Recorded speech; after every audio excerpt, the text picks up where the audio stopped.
Hello, my dear students. How are you all? Let's add value to your knowledge account today. I'm Dr. Bharati Sunil. Welcome to Finance and Accounting Academy channel. Imagine you want to start one small restaurant. You need to decide what items you want to sell in that restaurant, where you have to buy all the required material, that means ingredients, which location you want to choose, what prices you want to charge, when you want to offer discounts, and how to compete with the nearby restaurants. Is it sounds overwhelming? What if I told you that there is a systematic approach for successful businesses used to handle all these decisions, and it's called business economics. Welcome to today's class. Today we'll explore what areas business economics covers and what goals it helps businesses to achieve. Whether you are dreaming for starting a new business, or whether you are working in a company, or whether you're a student, understanding the scope and objectives of business economics will show you the complete roadmap that turns business challenges into opportunities. So let's discover the scope of business economics and objectives of business economics with practical examples. In scope of business economics, we are going to discuss 15 different points. First, we will come to objectives of business firm. Every business will have objectives, whether it can be sales maximization or profit maximization or wealth maximization. For example, if you take Apple phone, Apple aims for both innovation and profitability. So like that, every business will have its own objectives. Second one, resource allocation. As you all know, resources are always limited. If you take land, labor, capital, machinery, all these are limited. But with the limited resources, you have to get optimum utilization. That is called resource allocation. So with our limited resources, we have to plan to develop our business. See, for example, if you want to do any research and development, how much you have to invest on that, and how to make innovations in your business, and how to bring a particular product in a new way to the customers. So for all these things also you need investment. So plan your investment and allocate your resources in optimum way so that you will get better results. Coming to the third one, demand analysis and demand forecasting. So this means predicting the future demand. Say for example, if you take ice creams, ice cream company should predict how much of demand will be there in summer, so that they can plan that particular meeting of demand in the previous season itself, so that they cannot have any disturbances in the production or delivery of products to the customers or selling of products to the customers. So that is called demand analysis and demand forecasting. This demand analysis and demand forecasting we can understand basing on the previous year's sales data, or you can predict the customer needs basing on the locality where you are doing your business. And coming to the fourth one, competitive analysis. Every business will have its own competitors. Say for example, if you take Geo is having competitors Airtel, Vodafone, and other networks. In the same way, if you take Uber is having competitors Rapido, Ola, like that. Every business is having its own competitors. So we have to analyze who are our competitors, and we have to plan our activities based on the analysis what we have made on the competitors. That is called competitive analysis, so that we can sustain in this business world by having complete analysis about the competitors, so that our future actions can be taken place based on the competitors movements. Now coming to the fifth one. Fifth one is strategic planning. What is strategic planning? Means it is called taking long-term decisions for our sustainability of the business.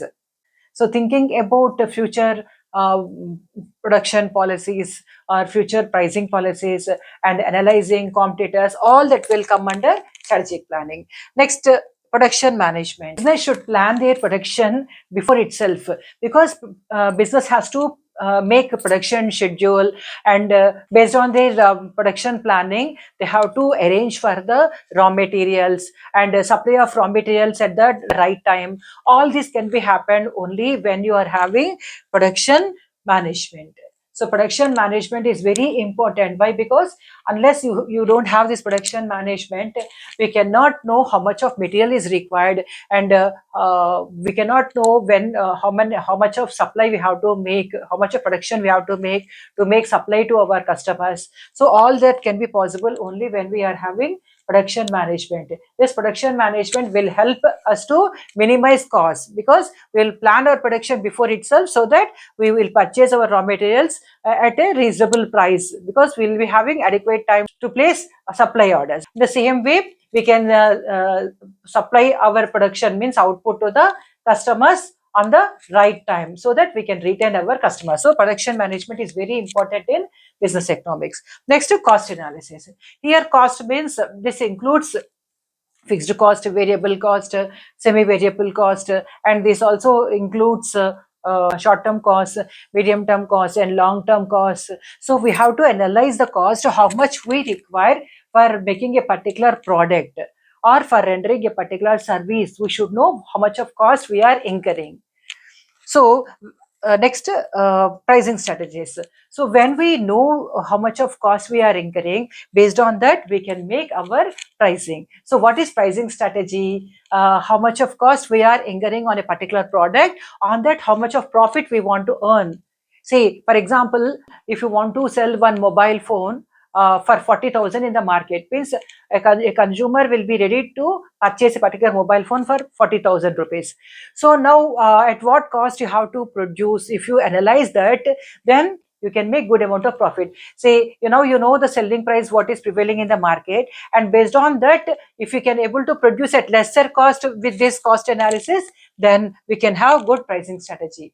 Then we can make good profit. Say this 40,000 mobile phone, if you can able to manufacture for 25,000, how much of profit we can earn? 15,000 profit. So that is called what? Pricing strategy, to increase our earnings. So pricing strategies, here you can understand at what time how much of price is to be charged.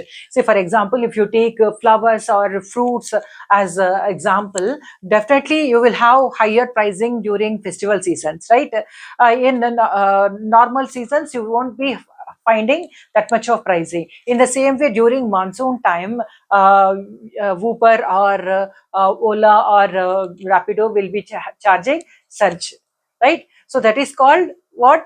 Pricing strategies. Take the example of airlines also. Airlines will have higher prices during festival seasons, and also weekend times also airlines will charge higher prices. You can observe this in bus booking, if you are using a B bus or a red bus, right? Next, market structure analysis. Here in market structure analysis, you are having monopoly, oligopoly, right? Perfect competition. We can take the example of Jio. When Jio introduced internet, it disrupted the oligopoly market during that time, right? So people started using Jio because Jio was provided with all facilities to the customers during that time, right? So you can understand how Jio disrupted the oligopoly market in India. Next, investment and capital budgeting decision. So when we'll make this decision, so here we can discuss about investment decision. If you take opportunity cost as example, we have suppose 50 lakhs rupees with us. This amount we can use either to start a school, or to start one restaurant, or to start one hospital. So if you are investing in school, you can't start hospital or you can't start restaurant. Is it clear? So that is called what? Opportunity cost. So here you have to make investment decision by using this opportunity cost in business economics. So where to invest and which alternative is best for our investment. So all this can be done through investment decisions in business economics. Now we'll discuss about capital budgeting decision. Say for example, you want to make some long-term investment. You want to buy one machinery. This machinery is very costly. So now whether to invest in that machinery or not, and how much benefits we can get from that particular machinery. In that way, what we'll do, we'll make we'll make evaluation of that particular long-term investments. So for example, if one automobile company wants to have electric cars, so it is huge investment for them, because in this type of investments, in this type of capital budgeting decisions, once a decision is made, we cannot take back, because if you take back the decision, it will be incurring huge losses. That is why we have to take optimum care while making this type of decisions. So investment and capital budgeting decision will come under business economics. It is very important decision in any business. Now coming to the next one, next decision, marketing strategies. So here you can take the example of Amazon or Flipkart, how they are able to retain their customers. See, they are having very good competition among them, right? See, if Amazon is offering some discounts, immediately Flipkart is also offering. If Zepto is offering, Swiggy is offering. Like that, every business it's having its own strategy to retain their customers. That is called what? Marketing strategies. Next, economies of scale. Say, for example, if you take Reliance Industries, because Reliance Industries is very big one, right? So if they can produce on a large scale, it is a big advantage for them. This can't be possible for the small scale unit. So what is the advantage of large scale production? If you are making large scale production, then we can get at a lesser cost. We can produce at a lower cost and we can make large scale production. So Reliance company is producing on large scale. What is the advantage of producing on a large scale? Because it can lower its costs. So this can be possible only with large scale units, but small scale units cannot have this advantage. So what is the next one? Profit management.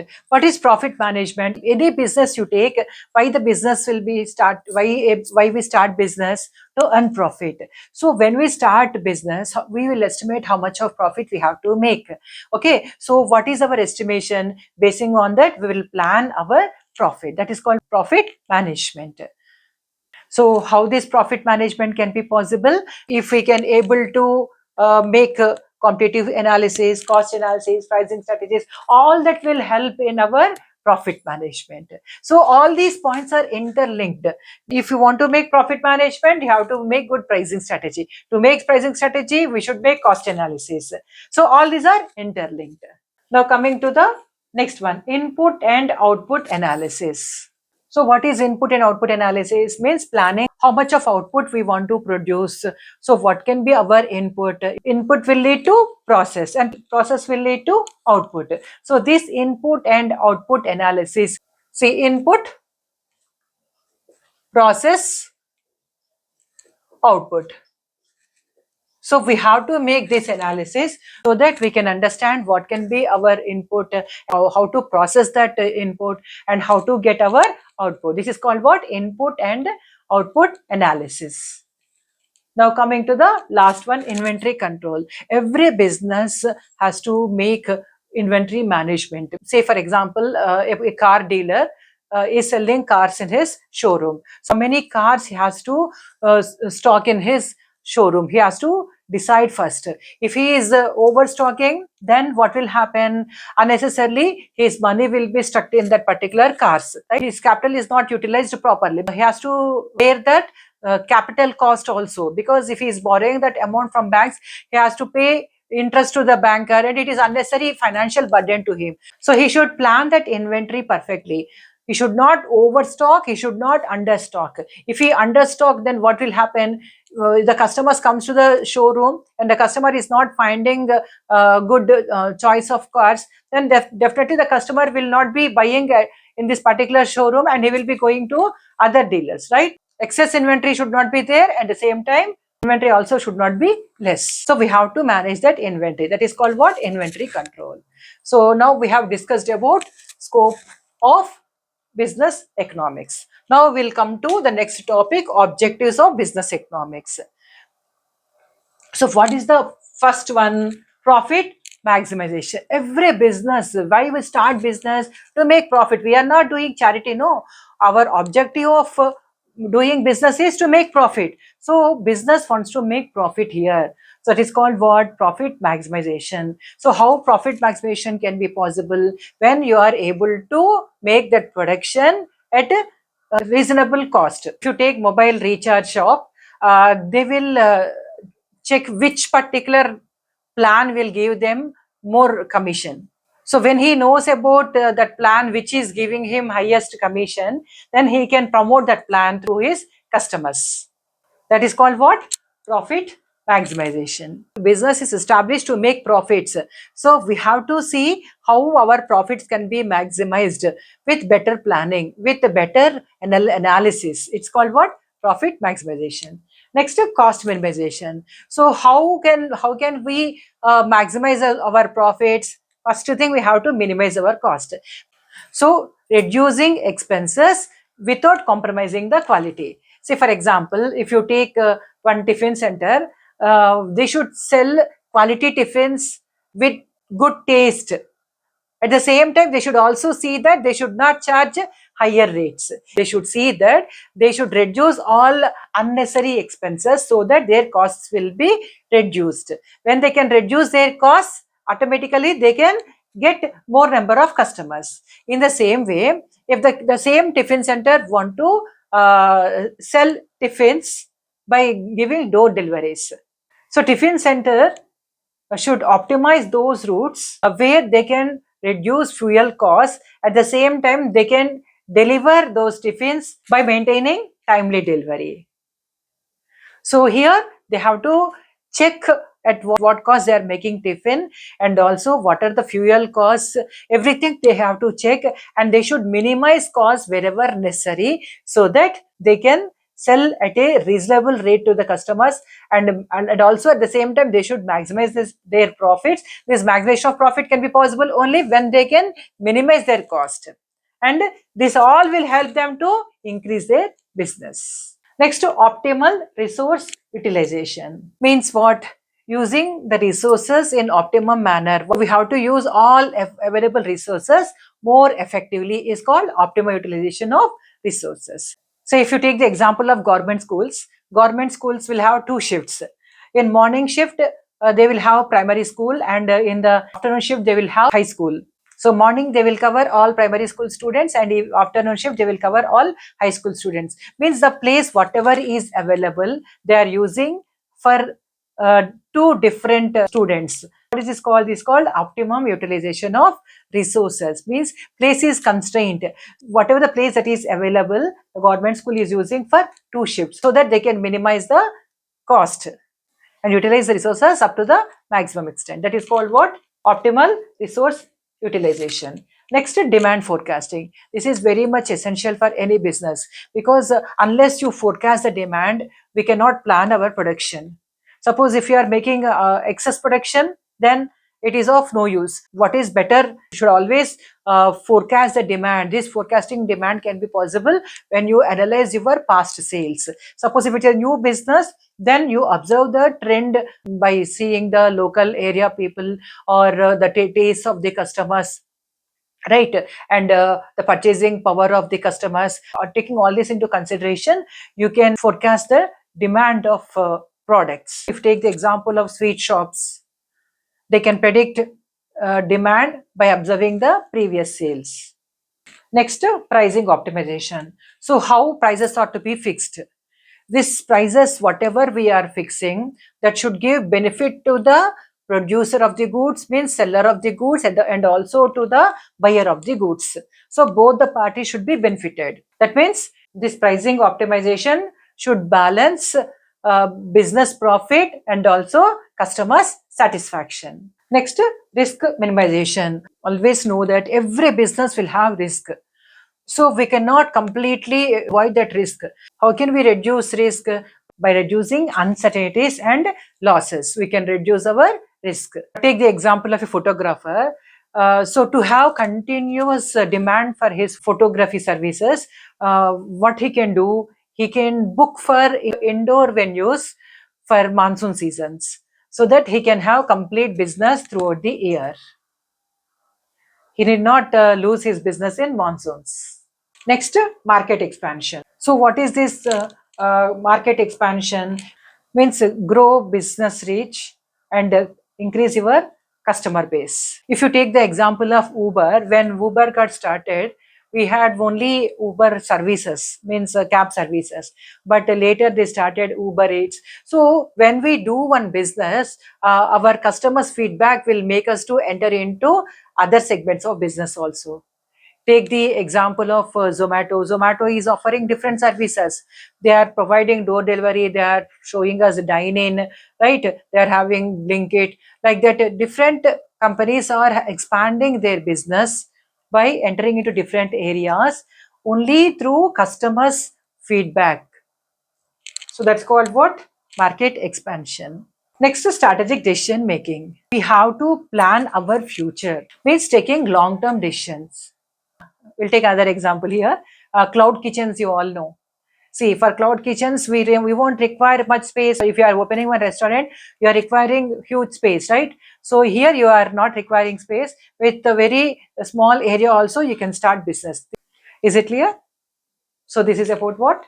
Objectives of business economics. So today we have covered two topics. One is scope of business economics, and the second one is objectives of business economics. The scope of business economics will tell you what are the areas that are covered under business economics. Means here you have come to know what are the areas business economics is covering. In the scope, we have studied about 15 different areas where we can understand about business economics, how business economics will help us to take decisions in various aspects. Any business you take, all these 15 will definitely will be helping a business to become successful. And here we have learnt about objectives of business economics. See, in any business you take, you can have these objectives: profit maximization, cost minimization, optimal resource utilization. So these all these are objectives of business economics.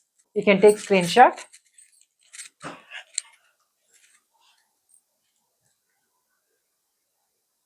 So that's all for today, but learning never stops. If you like my videos, please like, share and subscribe so that it will reach more students. In the next class, I will explain about law of diminishing marginal utility. So keep learning, keep growing. Thanks for watching. We'll meet in the next video. Thank you.